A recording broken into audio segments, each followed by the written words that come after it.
Kemudian sekarang kita melanjutkan ayat yang ke-28. Wa yawma nahsyuruhum jami'an thumma naqulu lilladhina asyraku makanakum antum wa syurakaukum fazayyalna bainahum wa qala syurakauhum ma kuntum iyyana ta'budun. Dan ingatlah pada hari ketika itu kami mengumpulkan mereka semuanya. Kemudian kami berkata kepada orang yang mempersekutukan Allah, tetaplah di tempatmu, kamu dan para sekutumu. Lalu kami pisahkan mereka dan berkatalah sekutu-sekutu mereka, kamu sekali-kali tidak pernah menyembah kami. Barakallahu fiik. Pada hari kiamat Allah kumpulkan orang-orang musyrik bareng dengan perkara-perkara yang mereka jadikan sekutu bagi Allah, dikumpulkan bareng. Dan Allah berfirman kepada orang-orang musyrik, tetap di tempat kalian. Demikian juga sekutu-sekutu kalian. Jadi dikumpulkan oleh Allah bareng.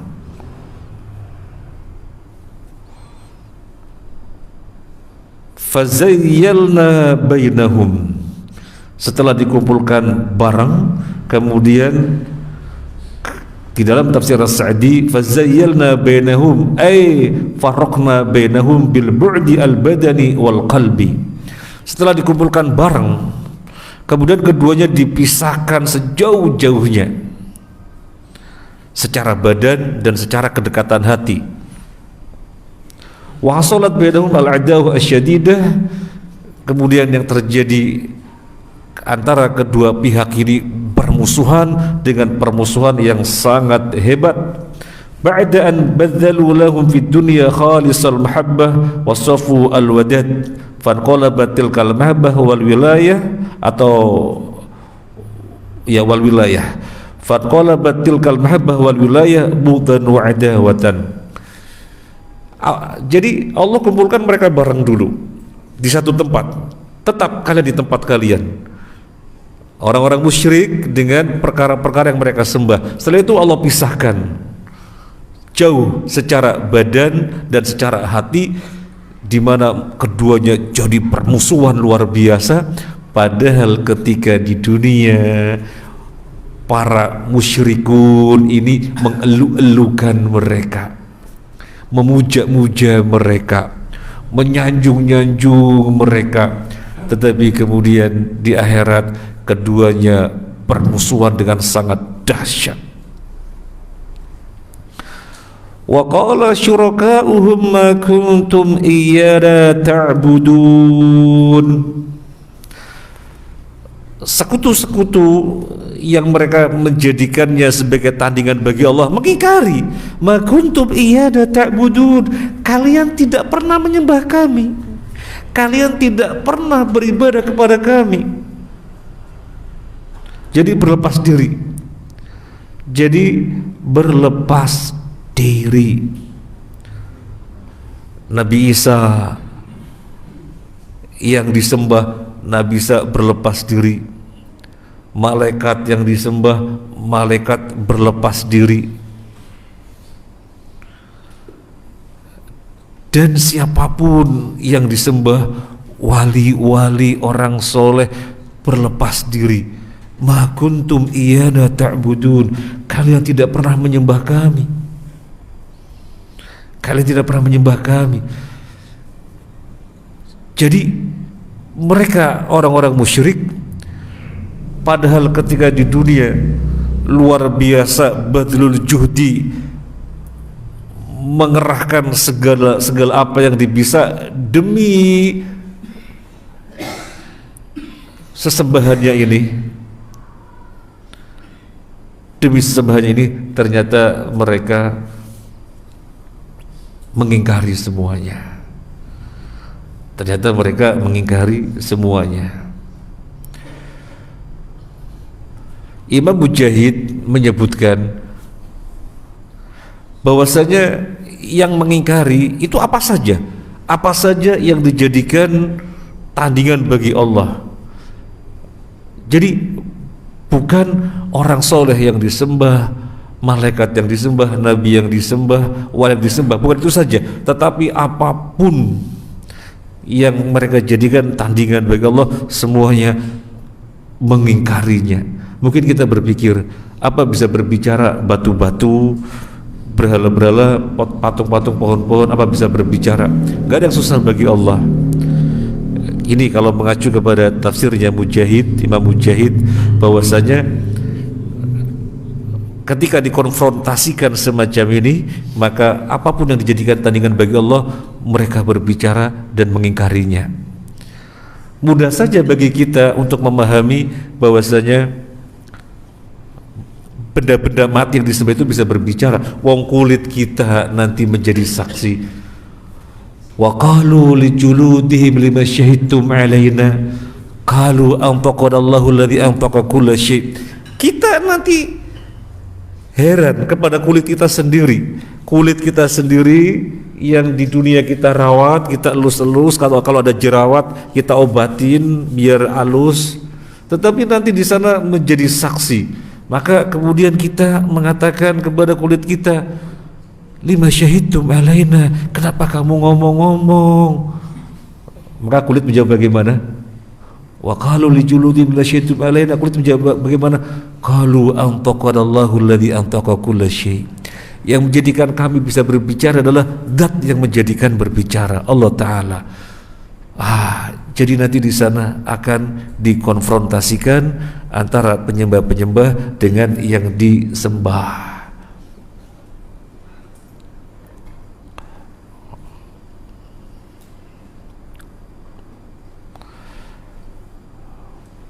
Makanya mumpung belum datangnya hari pengadilan di mana tidak ada perjalanan lagi setelah itu perjalanan terakhir. Makanya mumpung masih ada kesempatan agar seluruh muslim khususnya dan orang-orang kafir pada umumnya harus kembali kepada fitrahnya. Fitrahnya orang itu menghambakan diri kepada Allah saja.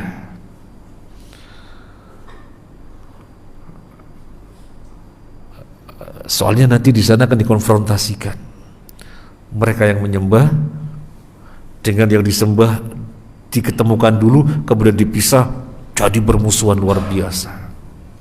Maka kembalilah kepada fitrah sebelum datangnya hari tersebut. Allah berfirman, faqim wajhaka lid-dini hanifa fitratallahi allati fatara an-nas 'alaiha la tabdila li khalqillah dzalika ad-dinul qayyim walakin aktsaran nas la ya'lamun. Maka hadapkanlah wajahmu di dalam beragama hanifa, secara lurus. Beragama secara lurus ini, kata Allah, fitratallahi allati fataran nas 'alaiha. Itulah fitrah yang Allah fitrahkan pada setiap manusia dari awal. Dan Allah menjelaskan dalam surat Al-A'raf, wa idh akhadha rabbuka min bani adama min dhuhurihim dzurriyyatahum wa asyhadum 'ala anfusihim alastu bi rabbikum qalu bala syahidna an taqulu yawmal qiyamati inna kunna an hadza ghafilin. Ingatlah ketika Tuhanmu mengambil dari anak Adam keturunannya, kemudian ketika itu Allah mengambil sumpah, Allah menyatakan kepada mereka alastu bi rabbikum, dan semua kita berikrar qalu bala syahidna. Maka setiap anak lahir dalam keadaan fitrah karena telah diambil sumpahnya sebelum berwujud janin. Kullu mauludin yuladu 'alal fitrah. Setiap anak yang lahir dalam keadaan fitrah karena memang sudah diambil sumpahnya. Maka ini yang sesungguhnya kita harus pertahankan. Jangan melenceng, soalnya nanti akan dikonfrontasikan yang kita bela-belain, orang soleh luar biasa, sampai makamnya itu dikasih bunga-bunga, malah mengalahkan rumahnya pengantin, kamar pengantin kalah. Harumnya juga mengalahkan aroma wanginya ruangan pengantin. Luar biasa sekali.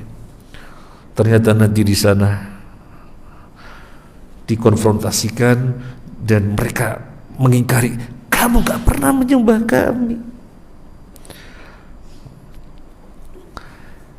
Termasuk malaikat yang ditanya pada ayat surat Saba ayat 41, Allah bertanya kepada malaikat nanti pada hari kiamat, wa yawma yahsyuruhum jami'an thumma yaqulu lil malaikati ahaula'i iyyakum kanu ya'budun qalu subhanaka anta waliyuna min dunihim bal kanu ya'budunal jinna aktsaruhum bihim mu'minun.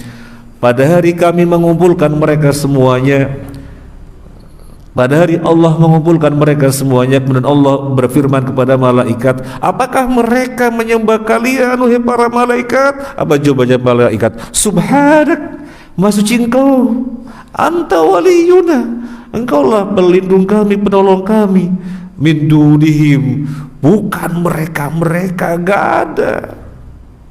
Bal kanu ya'budunal jinna, akan tetapi sesungguhnya mereka adalah menyembah jin. Aktsaruhum bihim mu'minun, mereka beriman kepada jin, bukan menyembah kami Allah, tapi jin-jin yang telah menyesatkan mereka, bukan menyembah kami. Malaikat mengingkari, karena memang malaikat tidak pernah mengajak-ngajak manusia untuk disembah. Termasuk Nabi Isa tidak pernah mengajak-ajak manusia untuk menyembah dirinya. Termasuk Syekh Abdul Qadir Jailani tidak pernah mengajak-ajak manusia untuk menyembah dirinya. Tidak pernah.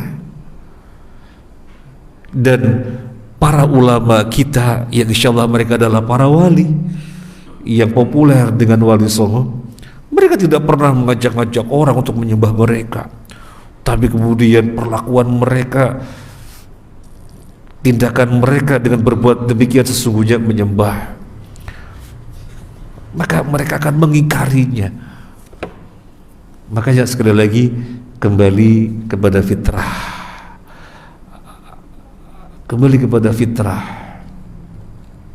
sebelum datangnya hari yang tidak ada hari yang berikutnya. Itu perjalanan terakhir, tidak ada ujian setelahnya. Ujiannya sekarang, maka harus lulus. Makanya kalau sekarang ini atau barangkali sudah kelewatan begitu beberapa waktu yang lalu, yel-yel merdeka, sesungguhnya yang mereka kehendaki dari yel-yel merdeka itu apa? Dalam Islam ada maknanya tersendiri. Yang pertama, merdeka, membebaskan diri dari penghambaan kepada tauhid. Karena kita telah berikrar, asyhadu alla ilaha illallah, aku bersaksi bahwasanya tidak ada Tuhan yang berhak disembah adalah Allah. Dan itu fitrah setiap kita, sehingga lahir dalam badan fitrah. Maka kita harus membebaskan diri dari penghambaan kepada tauhid apapun bentuknya. Harus membebaskan diri. Kemudian mana kemerdekaan yang kedua? Kita telah berikrar wa asyhadu anna Muhammadar Rasulullah, aku bersaksi bahwasanya Muhammad adalah utusan Allah. Kita tidak mungkin menyembah kepada Allah dengan bentuk-bentuk peribadahan kecuali yang diajarkan oleh Nabi. Selain yang dari Nabi, ajaran paham apapun, no, kita membebaskan diri dari keterikatan kepada siapapun yang menyelisih Nabi. Ini makna merdeka yang kedua, membebaskan diri dari keterbelengguan terhadap siapapun yang menyelisih Nabi. Karena ini merupakan ikrar wa asyhadu anna Muhammadar Rasulullah. Kita pernah bercerita ada seorang jamaah yang sebelumnya sesat kemudian mendapatkan hidayah, alhamdulillah. Temannya dipegang, diajak, ayo kemudian mau. Singkat cerita, di hadapan kita saya bercerita, alhamdulillah nikmat sekali beragama, sangat ilmiah tentang akidah, ibadah, muamalah, ada pedomannya semuanya, Al-Quran, hadis dengan sangat gamblang, ilmiah sekali, panjang diskusinya. Intinya kita mengajak dia ini, yang diajak oleh kawannya, jangan terbelenggu dengan guru, soalnya dia pokoknya apa kata guru, pokoknya apa kata guru. Guru bilang halal ya halal, haram ya haram, sampai gurunya mengatakan ini hadis jangan dipakai, padahal nyata-nyata sahih, ya akan mengikuti gurunya. Ini kan namanya terbelenggu dengan guru. Ini nggak merdeka orang semacam ini, nggak merdeka, diajari macam-macam padahal nggak ada dalilnya. Tata cara zikir yang katanya tawaf, kalau kita ke Makkah kan tawaf kelilingi Ka'bah, ini tawaf kelilingi hati, mensainya begini-begini, segala macam, itu nggak ada tuntunannya. Saya bilang nggak ada tuntunannya. Tapi kata guru, lah ya itu harus terbebas dari keterbelengguan dari siapapun yang menyelisih Nabi. Soalnya nanti ruginya di akhirat, ruginya di akhirat. Mereka yang dibela-belain, guru-guru yang dibela-belain, nanti di sana kan berlepas diri. Yauma tuqallabu wujuhum fin nari yaqulun ya laitana ata'na Allah wa ata'na Rasulah. Pada hari wajah-wajah mereka dibolak-balikan di dalam neraka, mereka mengatakan ya laitana ata'na Allah wa ata'na Rasulah. Seandainya saja dulu kami hanya mentaati Allah dan Rasulnya. Wa qalu rabbana inna ata'na sadatana wa kubara'ana fadalluna sabila.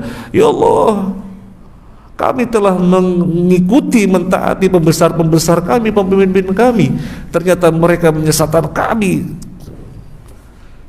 ternyata mereka menyesatkan kami.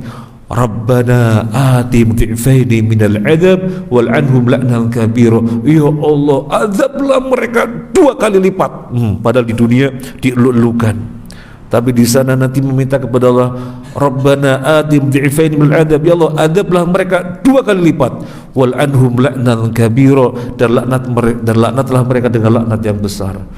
Jadi bermusuhan luar biasa, dan bermusuhan luar biasa. Maka harus merdeka, membebaskan kita dari penghambaan kepada taghut, membebaskan kita dari keterbelengguan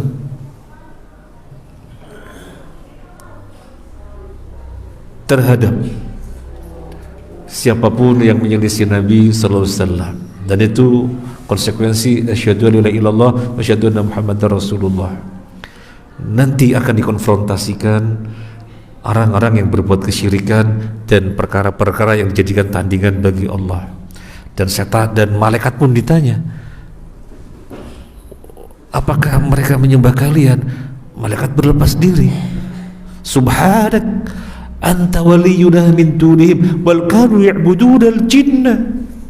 Mereka itu menyembah jin, maksudnya mereka itu ditipu oleh jin, dibohongi oleh jin, sehingga tidak mentauhidkan Allah, tapi menyembah apapun yang mereka pandang harus disembah. Termasuk orang-orang muslim merasanya menyembah Allah, padahal sesungguhnya tidak menyembah Allah karena berbuat kesyirikan. Jadi itu semuanya adalah karena setan. Ini jawaban malaikat. Tetapi masalahnya para jamaah rahimakumullah, setannya sendiri tidak mau disalahkan. Dalam surat Ibrahim ayat 22, setannya tidak mau disalahkan. Malaikat mengatakan itu setan yang ngajak-ngajak mereka, mereka menyembah setan. Setannya tidak mau disalahkan. Padahal setan itu bagi kita nyata inna syaitana lakum aduwwum mubin. Tapi nanti tidak mau disalahkan. Setan itu musuh yang nyata. Sekali lagi tidak mau disalahkan itu setan. Maka kita harus sadari betul. Kita baca Ibrahim ayat 22 surat 14. وقال الشيطان لما قضي الأمر إن الله وعدكم وعد الحق ووعدتكم فأخلفتكم وما كان لي عليكم من سلطان إلا أن دعوتكم فاستجبتم لي فلا تلوموني ولوموا أنفسكم ما أنا بمصرخكم وما أنتم بمصرخي إني كفرت بما أشركتمون من قبل إن الظالمين لهم عذاب أليم.